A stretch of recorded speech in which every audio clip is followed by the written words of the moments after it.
Nakakuha naman tayo agad ng booking. First booking nga pala natin. At tinawagan ko na si ma'am at sinabi ko na nandito na ako sa pick-up location niya.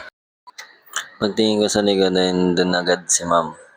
Kaya niready ko na yung iabot ko sa kanya na helmet tsaka shower cap. Medyo nagmamadali nga si ma'am dyan eh. Napasarap daw tulog niya. At malilate na daw siya. Kaya dali-dali kaming umalis. Nadapa ko na si ma'am.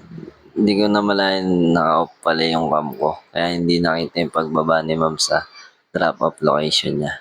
Pero okay lang. Next booking tayo.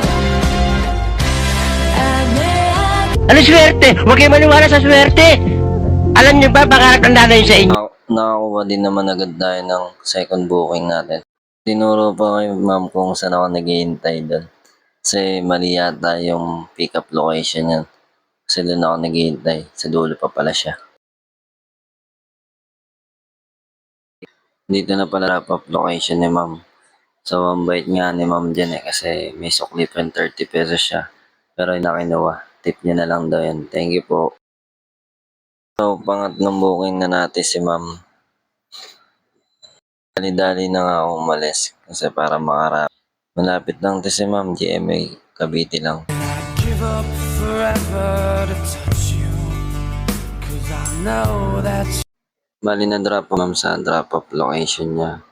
Bali pabalik na tayo na San Pedro. give up forever to touch you, 'cause I know.